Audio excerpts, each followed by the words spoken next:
Today on the TFPMini project, I'm going to work on benches like you see here. Yep, benches that you sit on. Really exciting. These benches, as you can see in these photos, are located in Tomorrowland in the Magic Kingdom, as well as the Transportation and Ticket Center, aka the TTC. They have concrete sides with exposed aggregate and stamped metal type butt areas. I realize this isn't something exciting like a roller coaster or even a building, but I wanted to experiment on something small but easy to make so I can practice modeling, printing, and painting skills. So let's do this. First up, I need a model, so I'm using Fusion 360 for that. I've modeled a few things in Fusion, but I'm a total amateur, so these benches are a great place to learn for me. My goal is not to make perfect engineering level sketches in Fusion. I just want to be able to quickly and easily make stuff with accuracy. Fusion likely isn't the best program for this, and I plan to try learning Blender for some stuff in the future. But this bench is easy to model, as you can see. From there, it's off to the 3D printer. While I have a couple of resin printers, I really want to use FDM printing as much as possible, as it's just faster and doesn't have the resin mess. I'm using a Bamboo Lab X1C printer to print a bunch of bench parts. We'll talk more about printing in future videos though. These parts look great right off the printer, but they need some paint. I'm trying these Vallejo paints, which I found work quite well, so let's get some silver metallic on these bench bits where your butt goes. Look, I'm not a painter, all of this is very new to me, and I'm basically watching videos to learn and stumbling through it. Clearly holding these in my hand while I paint won't do, so I'm gonna hot glue them to a popsicle stick. My first attempt at this wasn't the best route. Live and learn, and here's a more optimized way to do this. Let's get to painting. And don't worry, I plan to montage as much of the mundane bits as I can and keep these videos highly edited. I have a few other bits I modeled in 3D. These are napkin and utensil dispensers found in places like the food booths at Epcot. And these are plant pots found by the Mexico food booth at Epcot. So tiny. Alright, back to the benches. And something big changed.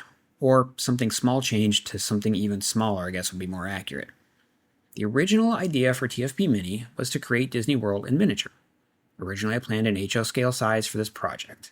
Later I switched to O scale because I wasn't sure I could get the detail I wanted at HO scale.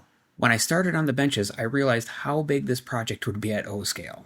Take something like Epcot's Spaceship Earth, aka the ball, and that ball would have been a roughly 41-inch diameter, so that's almost 3.5 feet. That's huge, even in miniature. If I switch to HO scale, the Epcot ball would be around 23 inches in diameter, so just under 2 feet. Still large, but much better. Even at HO, this project will require massive space. A project for future me, for sure. But it'll literally take almost half the space compared to O scale. So after flip-flopping on HO versus O scale a few hundred times over the months before starting this, I flopped again back to HO. And I'm sticking with HO now, period. This will introduce new challenges for sure, but future me can worry about that. To give you an idea of this scale change, here is that O scale potted plant. And here's how it looks next to the smaller HO scale version. So tiny and hard to hold. Back to work. I now need to paint the concrete sides. These are exposed aggregate style concrete in real life.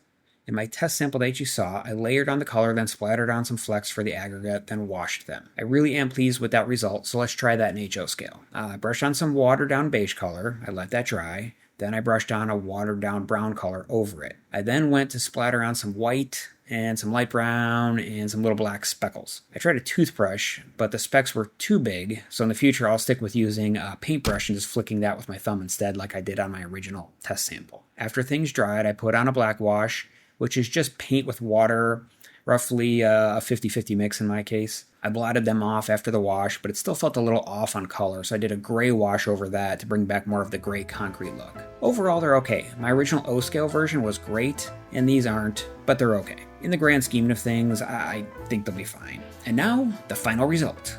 Sure, they're just tiny benches, but I'm really pleased with them. In the next video, we're finally making something cool, and my filming rig gets improved. Stay tuned.